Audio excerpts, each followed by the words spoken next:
Hi guys, and welcome back to another episode of Non-League to Premier League here with Bath City. Reasonably big game here today against Chesterfield, another team sat in the mid-table positions with us. A win against them would take us above them in the table, and it would do us a world of good. Depending on other results, we'll move up to probably the potentially 9th to 15th position. Currently sat in 17th. Really could do a result. I've decided I'm permanently going to revert back to this tactic. The 4-4-2 seemed like a tactic I really wanted to play. And then I realised we just weren't getting the results that I basically was begging for. So I just have to make do with what we've got.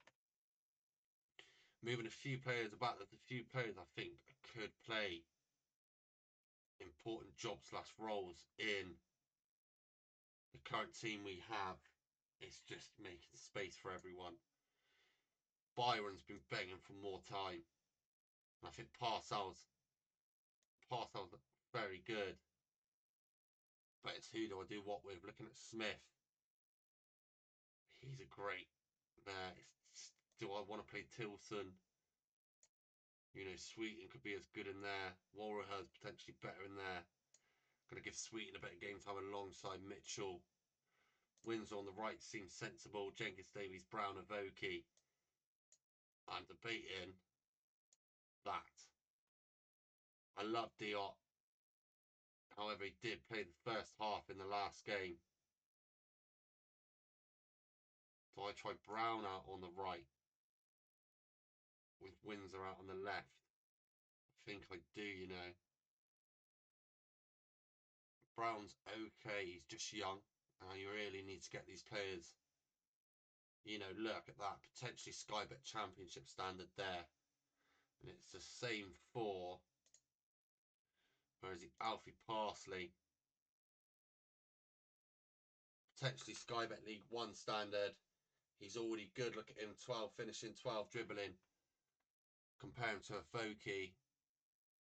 Foki's only got 11 finishing but 13 dribbling. Very like for like strikers, but one's 4 or 5 years younger than the other.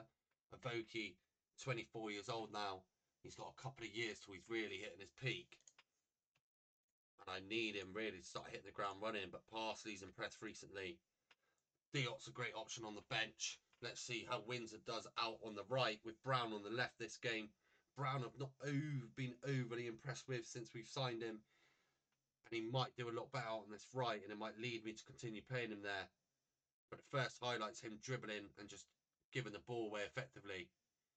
Sassy collects at the back but gives it away. Quick 1-2 there, out wide now. He's going to take on Akpan easily. Ball's going to go in, he's going to head of that.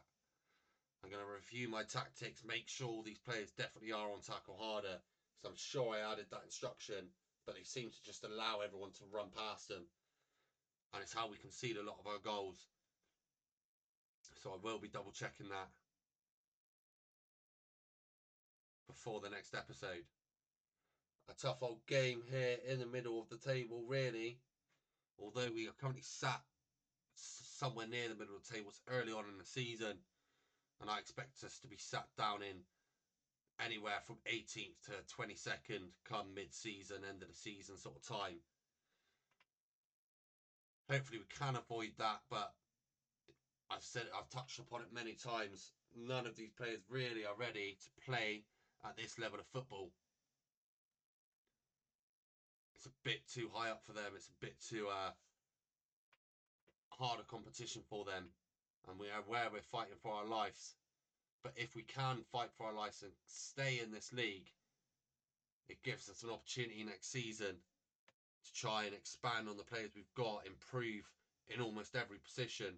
But not just that, it allows us time for some of these younger players to really grow into their own and maybe make next season their own. But at the moment, we are getting pinned back and absolutely dominated by Chesterfield. And we finally got a touch on the ball. Brown now cutting inside from that right-hand side.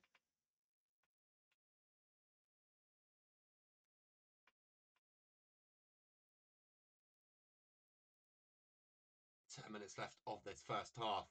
It's been an impressive display so far, to be honest, by Chesterfield. And they have another free kick here inside our half. A ball played forward, wonderfully, and easily dribbling past their men.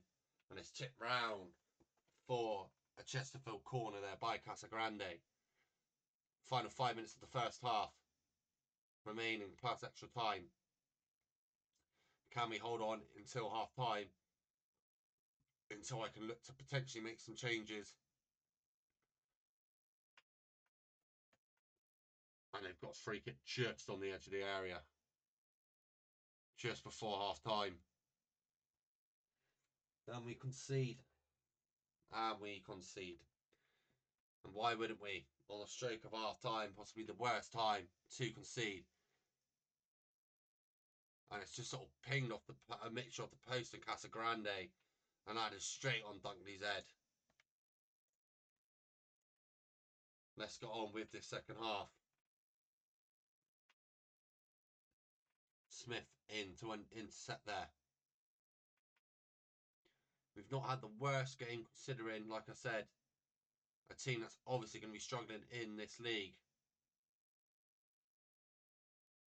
But we've had next to no chances created, 0.04 XG, even with 2 shots on target. Probably shows how bad our opportunities have been this first half. Chesterfield up on 14 shots with 8 on target. Wins is having a stinker out there by the looks of it. Wins are off. We bring Diot on. Sweeten looking anxious. Well, don't play them, mate, to be honest. That's my first couple of changes I'm going to make to begin with. Diot and Warruher. I believe Warruher is one of our better midfielders. And Diot just adds a little bit of magic here and there almost every appearance he makes.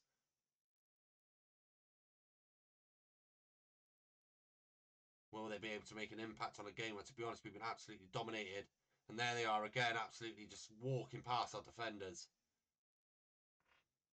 And somehow, some way, we've given away a penalty in the box there for being too forceful against our opponents.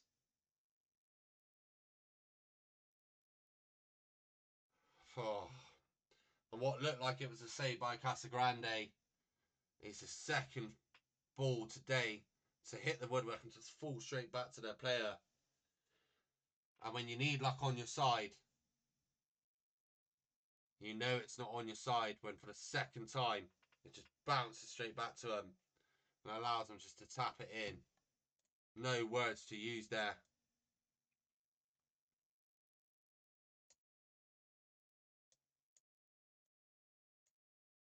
And look at Smith, anxious at left back. Get off the Fleeman pitch, mate. It just looks like a poor performance from the team all around this game. Never really got started. We've never really got touch on the ball. And you can see now Windsor had a poor start to the game. My next up, Jenkins Davies, is down in the red.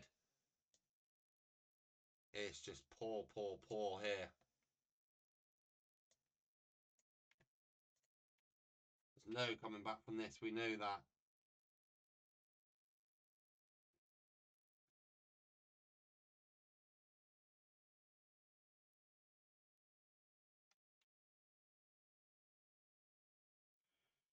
And I've got no words really for this performance today. I don't know what else I expected, to be fair to them. But maybe just a little bit better than we played.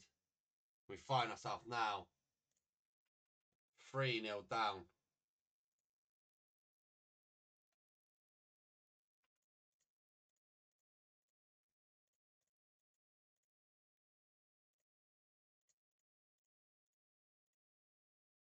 And I have run out of words to say.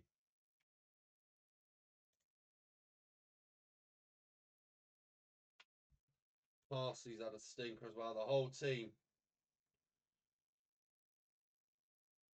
having shockers.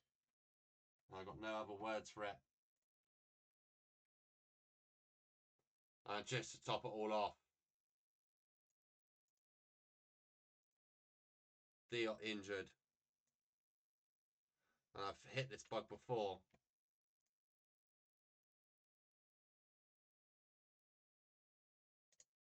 Where I can't seem to force Dio off. So he's going to have to stay on with an injury.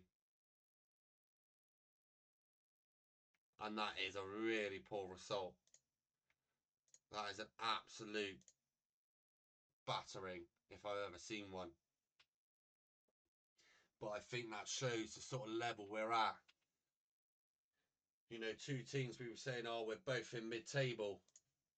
You know, we might have an opportunity here. Dio out for another week to 2 weeks. Brilliant. The guy's never going to hit his potential.